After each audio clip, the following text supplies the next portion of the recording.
Hello. Then I'm live. Say hi. Hi. Happy Mother's Day, guys, my friends. May God bless you, bless your moms. And today I'm gonna be talking about the motivations, motivations that drive us. And what does that mean? It's a bit might be new for some, might be common for you, for others, I don't know, but we continue with this book talking about quantum leadership. What today's topic, it's about scale of motivation. I'm gonna show you here. I want to share this. 1 second. Okay. So, our topic today is gonna be about how we make our behavior, how we make our decisions, and not only us, the systems, the institutions, the politics, everything. I want you for a second to introduce yourself if you are watching, where you are watching from, and tell me if you are familiar with the scale of motivation and what this mean.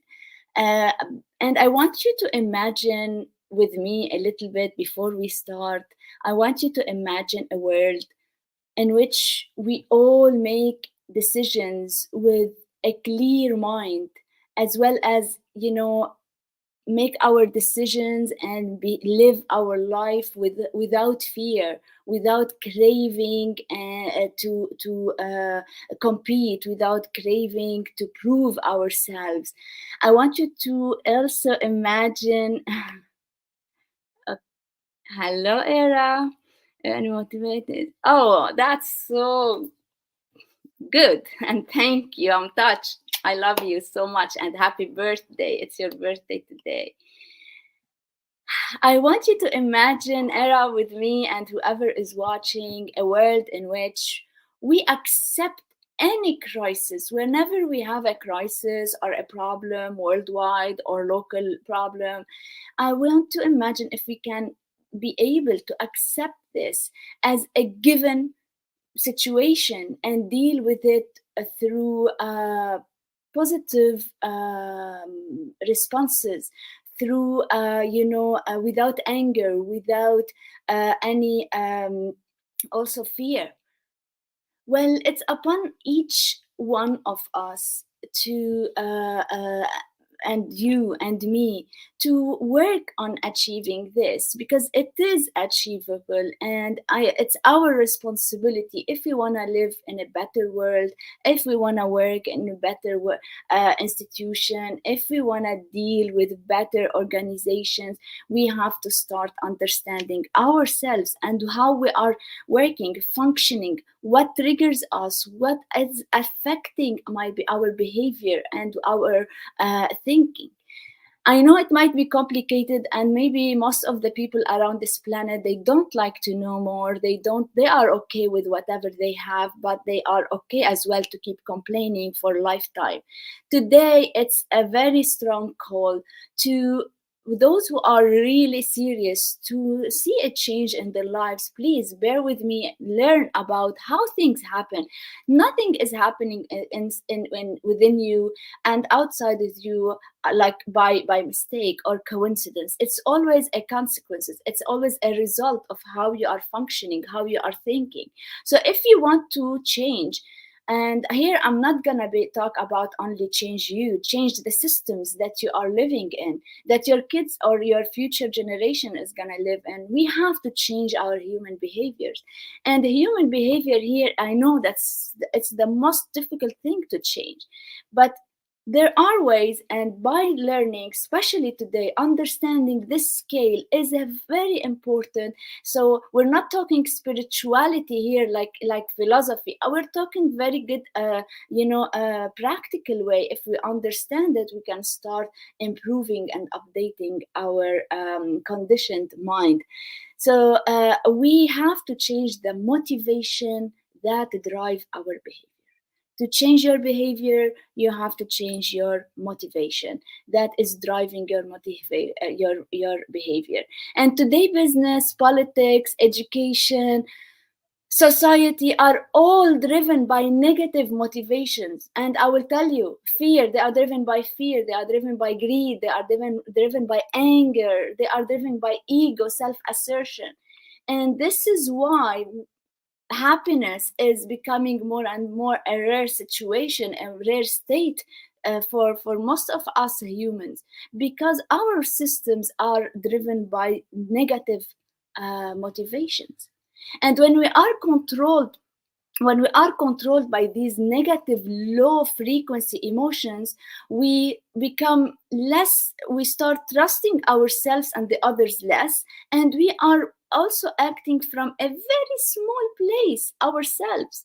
So this is, like, not where you want to be. And this is why we're always seeking a better condition. But how and where you are seeking, this is why I'm coming here. I spend time working on these because I want to give you tangible way to understand how it is. I'm not gonna tell you go read this book or do a meditation, because I did a lot of self work and it helped me so much. But I know that people, when I tell them close your eyes and spend 15 minutes with yourself, they are gonna say, oh, we can't do that. So now I'm coming here with you guys with tangible knowledge, and these are based on experiences, researches that are done by experts in the field.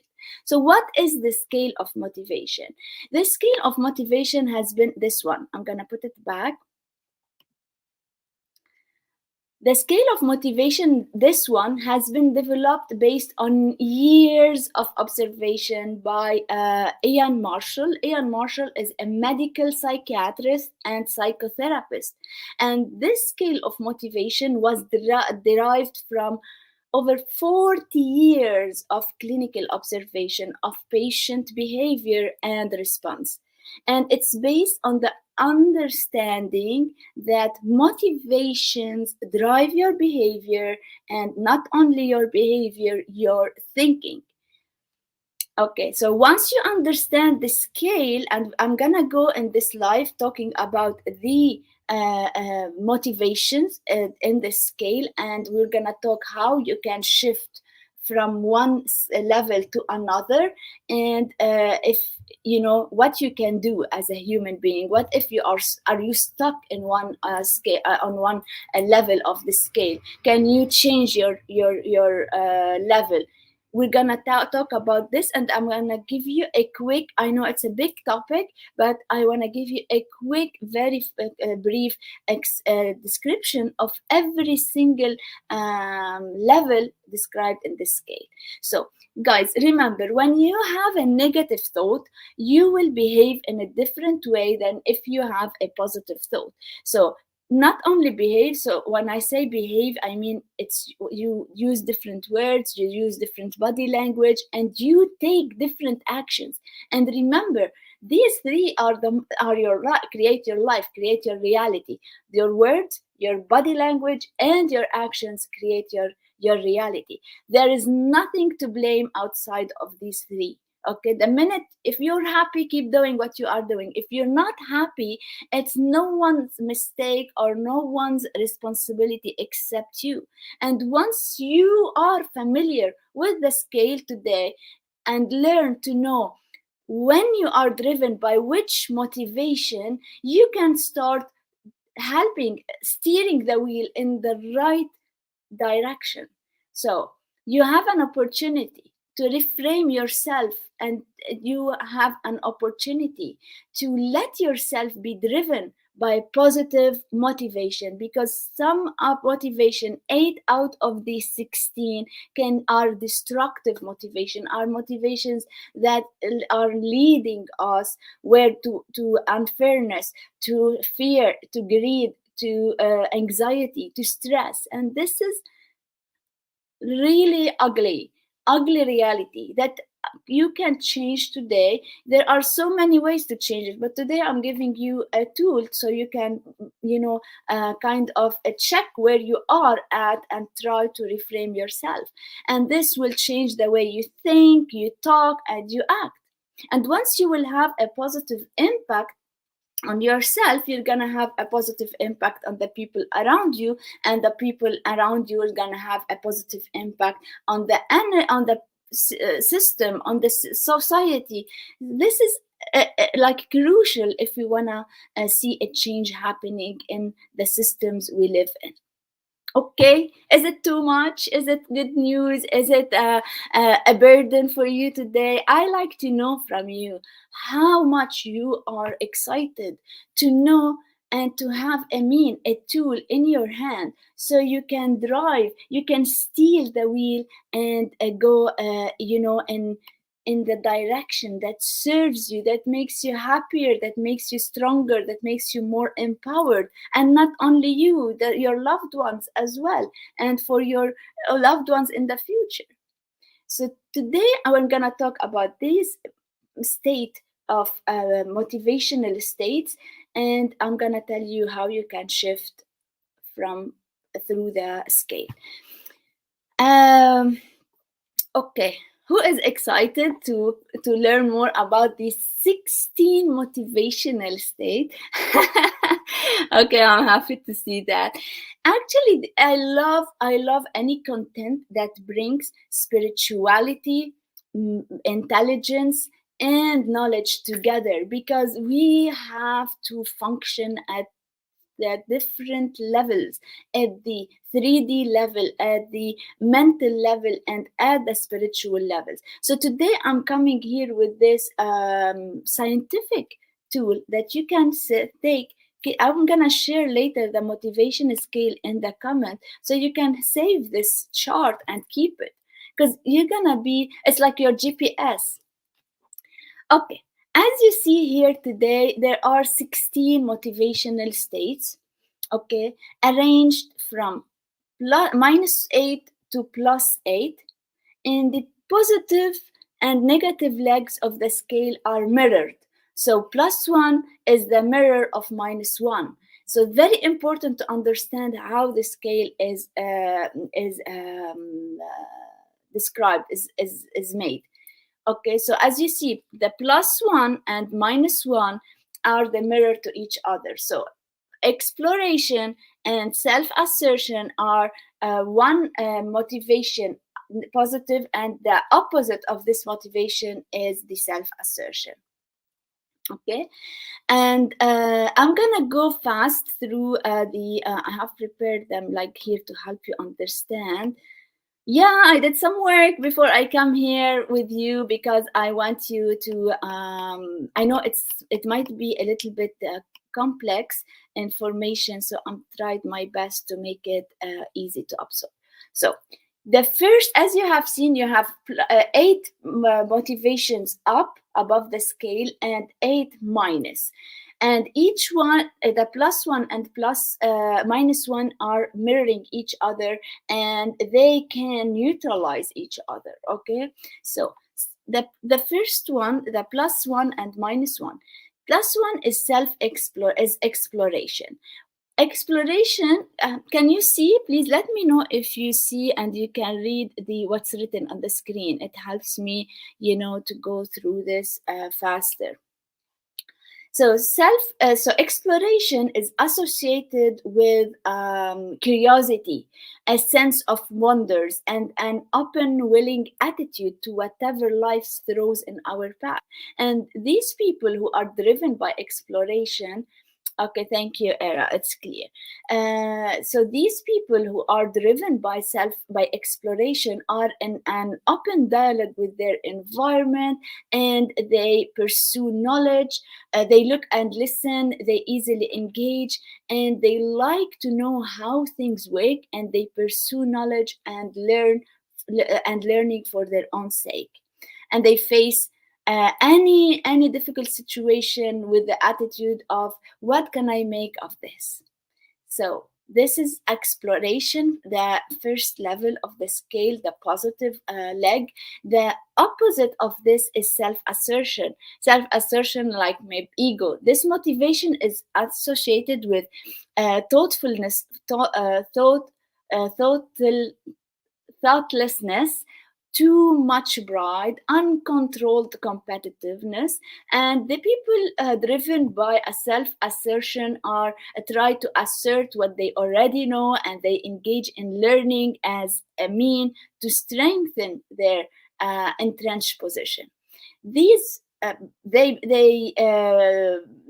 these business people who set out, if they are in business, they set out need for status and self-esteem of a sort of dependent on others. So they depend on other, and all what they care about is their self-esteem, their status, and they are driven by ego.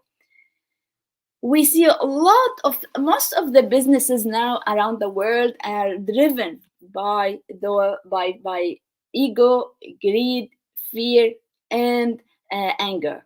And you're gonna realize that the minute we understand how to what is the opposite of these motivations in the positive leg, we can change the world, we can change the business world. And what business world is our life, because everything you do, it's either you work for to make money, but at the end of the day you're gonna need to consume, you need to buy services, products. Also you're dealing with other businesses for you to live, to have a life, a living. So it's very important, once we shift the business world into a more conscious and positively motivated world, we're gonna have a huge shift in our quality of life. The second plus two minus two is very important to understand that cooperation is one of the motivation that drive us, and the opposite of cooperation is anger. And cooperation is people with driven by by cooperation, they have a strong motive to drive toward cooperation, that any cooperation that is required. And the cooperative people are good at seeing the other point of view and harbor a natural respect for it. If they disagree, they are good listeners, and they like to work with the others. However, the motivation that mirror this is anger, angry people. And how much of angry people we meet every day in the world.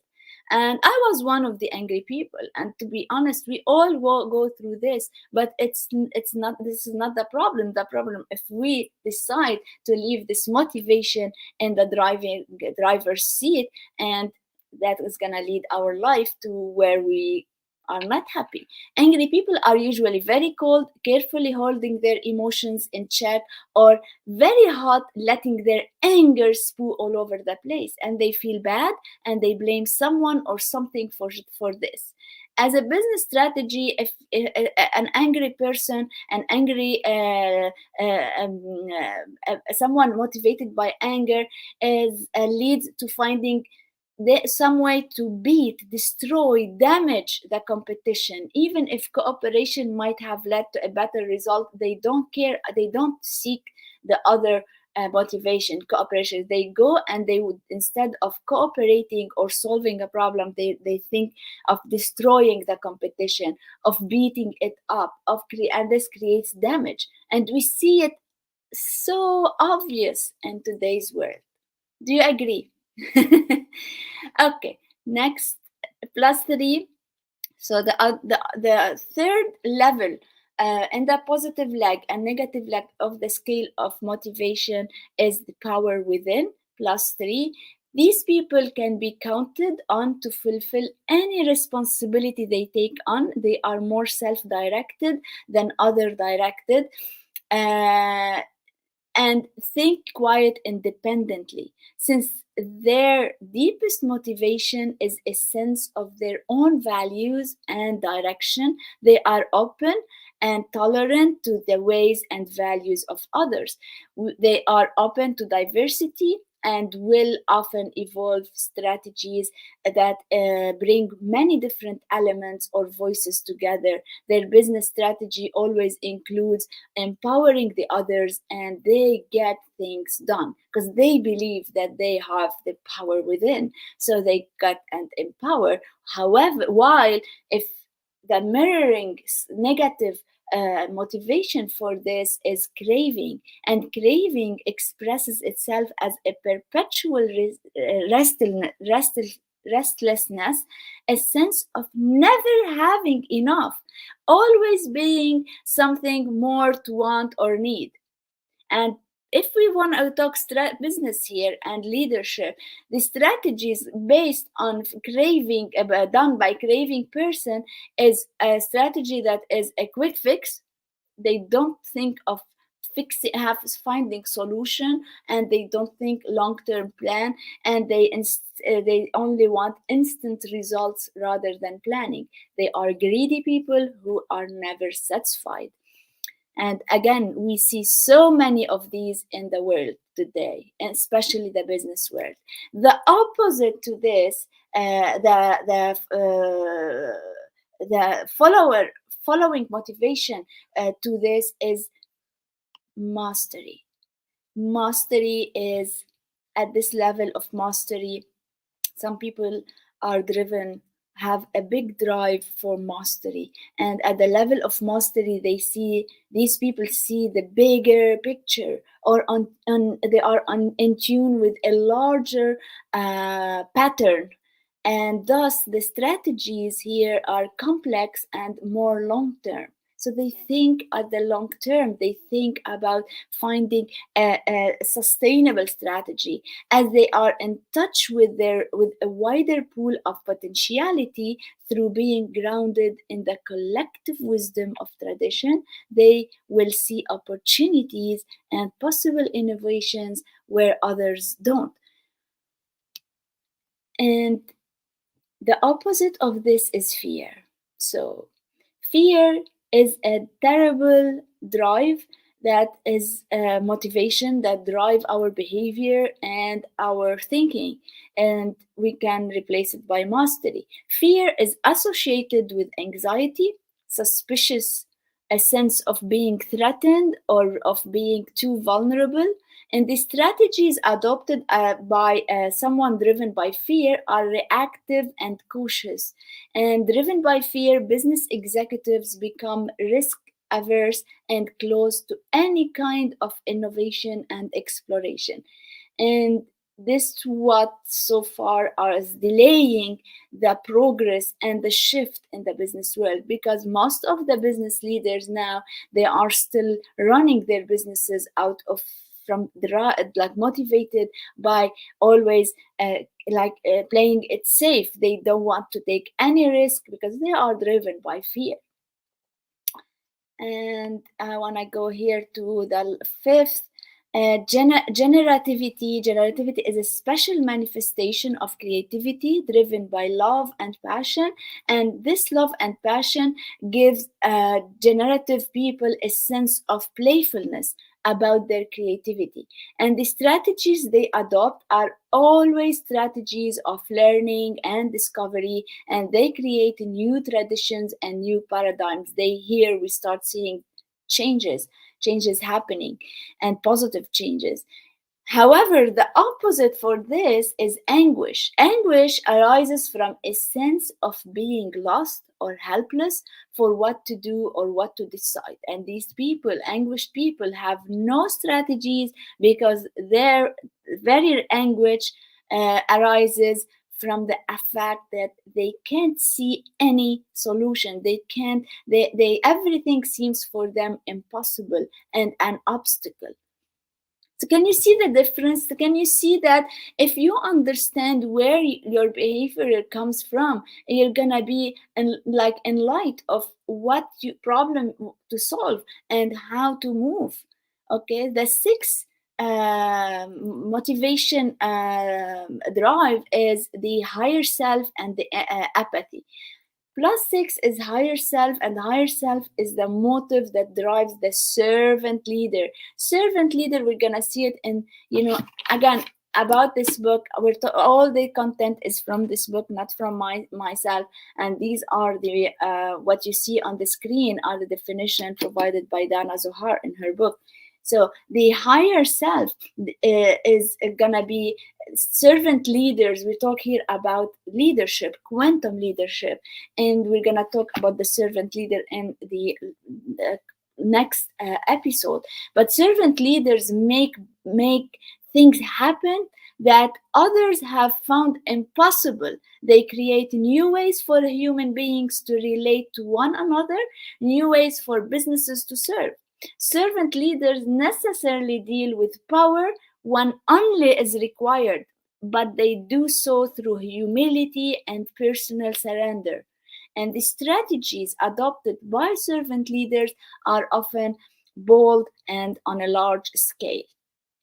The opposite of this is apathy, and here we can apathy is where the person of anguish suffers because of he or she is no longer able to play life's game.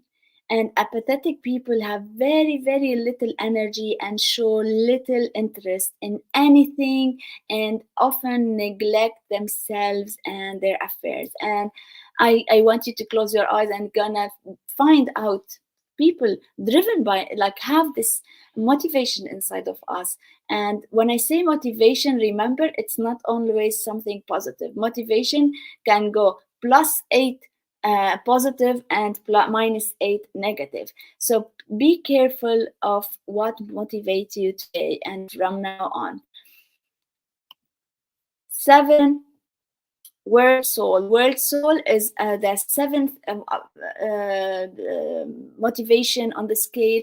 World Soul is a person who sees him or herself and others and nature as part of the divine, and they have lost their craving to be themselves, the sense of ego, and hence the sense of limitation. They dwell at or sometimes reach a level of awareness that transcends space and time, and thus have a sense of immortality of the infinite.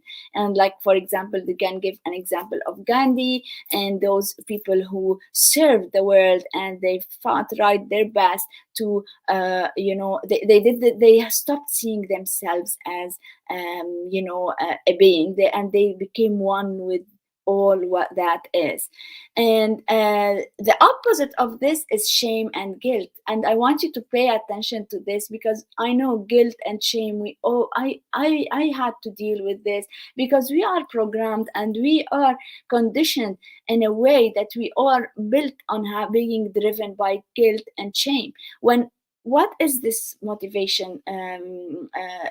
This motivation is when you overcome by motivation of shame and guilt, a person feels completely apart from any meaningful or deeper level of reality, and they feel that they have no right to be here. They have no authority on anything, or that their presence in some way makes the world a worse place. So they are always blaming themselves, and they don't feel worthy of anything.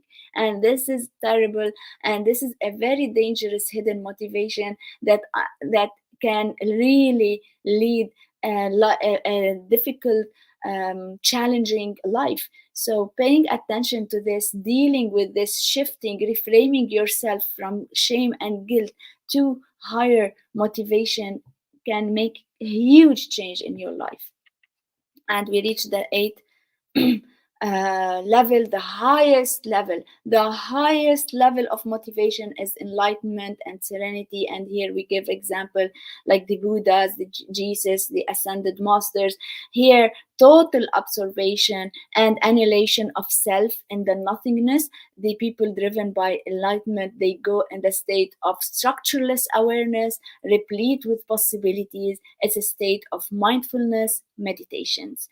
And as I said, we talk here about the Buddha, Jesus, the ascended masters, and these are very high level of a human being. And when I talk high level in their motivation, they don't live for themselves. They are even here to serve 100%, give all what they are to all what that is.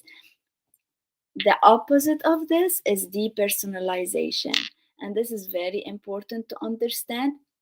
A person, um, a person who has undergone depersonalization is an empty shell with no more. There is no person left, only random utterances and uncoordinated behavior. And there's no further disintegration here beyond this except death. So there are people who unfortunately they exist in the physical presence. They have a body, but they don't exist. They are empty. They don't feel that they are alive. And this is terrible and very like painful. This is where the eight motivation. The vast majority of the population falls on between one second falls between -4 and +4, which means they are, I'm gonna put this in back, so which mean it's as you see here on the tape on the screen, it's between the fear and the self mastery. Most of us, of the population on earth, not us, are between these four levels: fear and mastery. So now, acting from higher motivations make us happier and more stress-free, and acting from higher motivation increases a sense of inner power, and we become a player in the equation and not a passive observer. A business culture inspired by higher motivations would raise the moral of standards and vision of politicians, business people, CEOs, and this gonna be if affecting the society at large, as well as it's gonna bring more happiness, more fairness, and a more significant sense of meaning to the many individuals to life. The question here before we go, you might be asking me how we move on the chart. Okay, well, how can I, how what if I'm -3, or how can I be to go to -2? Definitely, if you are you feel that you have motivated by -4 by fear, and you want to do a move upward in the scale. If you go to -2, that's still a good shift. That's good. That's still a good move, because you're gonna see that being motivated by fear is different than being motivated by, which is 2. Let's say here, if we go to number 2, it's anger. Anger is gonna make you perform better than if you are performing out of fear, driven by fear. So how we move on the chart? And you might be asking me, let's say, if I'm more ambitious, how can I move from -2, from anger, to +2, cooperation, which means you're skipping different levels here, not going one level at a time. And you might be also checking if you are driven by one motivation in everything. I will tell you, no, you might be driven by so many different motivations that differ from one action on one situation than the other. That's good because we can have so many motivations, and these motivations can be changed. Without going into the details, the basic idea here is that you are not stuck on one level, but you can move between the levels through the day and even within a discussion with someone. And I'm sure, let me know, have you ever felt that sometimes you're feeling you're going into a state of emotion that is so negative and so down, and then out of a sudden, like 2 3 hours later, everything in you has changed and you start taking actions that you were not able to do 2 hours ago. I'm sure you've experienced this 100% and so many times. And what how can this be explained? If you catch yourself being driven by, let's say, anger, and you might be sitting with someone, or you might be experiencing through anything, a song, or you do an activity, any kind of external factor that can affect you positively, can shift you from anger to the power within, and vice versa. And this is why here I want to highlight, and I want you never underestimate, that if you are with other people, they have an influence on your motivation, on your energy. An influence can be positive if they are more positive than you, or they are on the higher motivational drives on the scale than you, or can be negative if they are lower than you. If, let's say, you meet someone who is driven by fear, you will be pulled down by this person if you are on the level of power within.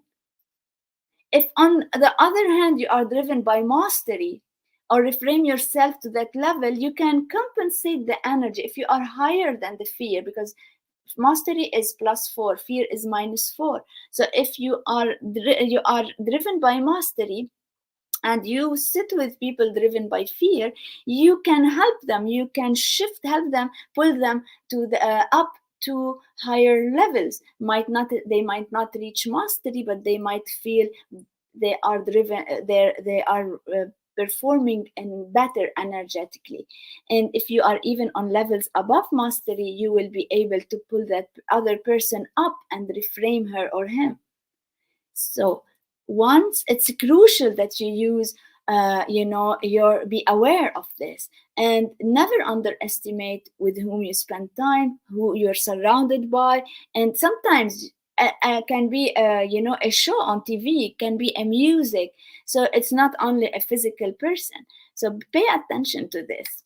And how we do this, the easiest way, and now you can start it, I want you to never underestimate your emotional intelligence, and use it. Always work on becoming a person who can control, or who is mastering your emotions.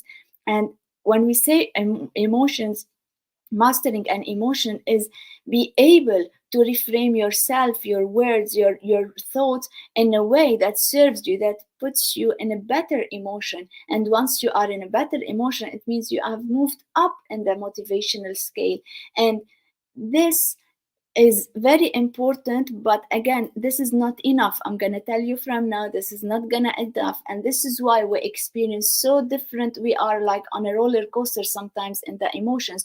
Most of the people go between high +4 and -4 every day. They keep going up and down because they only count on the external factor. So the external factor can shift us through the scale, but I want you to keep this in mind, that if you are fed up of this up and down, it's time for you to think that, okay, I'm gonna remove this here, that there is an internal shift that you have to work on, and this requires bringing 12 transformational principles of spiritual intelligence.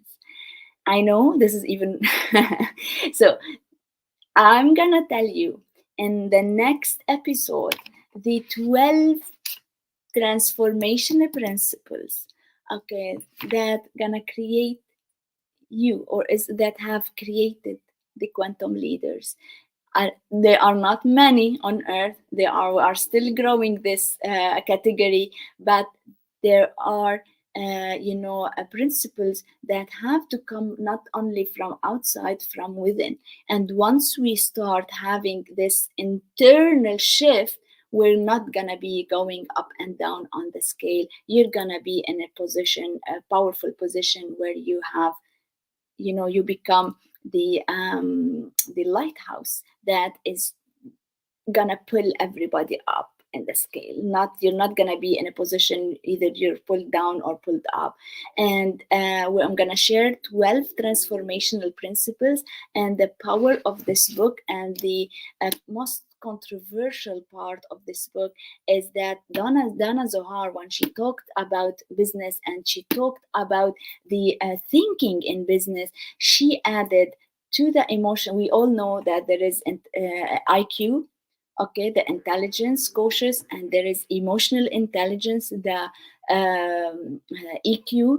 And Dana Zohar, and this is what we're gonna talk about, she talked about, if you're gonna become a leader, a quantum leader, you need to have your spiritual intelligence on and performing with you. So how to do this, what are these principles, this is what I'm gonna talk to you in the next video, next time. Until now, keep this, save the scale, and consider every time you move, or you feel anything, or you take any decision, or you have any fear, any emotional state you're not happy with, and reframe yourself. Think, remember the scale, and ask yourself, how can I shift from anger to self-assertion? How I can shift from self-assertion to exploration? You have the control. It's within your hand, within your mind, and you can change your life by just shifting your motivation, and using this scale of motivation. Thank you for watching, and sorry for the maybe might be a complicated topic, but it's crucial to understand this. And I honestly can't talk anymore small talks. We have to say things as they are. And I'm more than happy to see even one person watching this and learning, because I know that not all of us are gonna be seeking any real change. We all want to change, but we doesn't mean that we are all working towards manifesting a real change. I wish you all the best, and may the highest motivation drive your life, your days, and your soul purpose. Thank you, and I see you in the other episode, in another Mind Day, talking about the 12 transformational principles of spiritual intelligence. Thank you.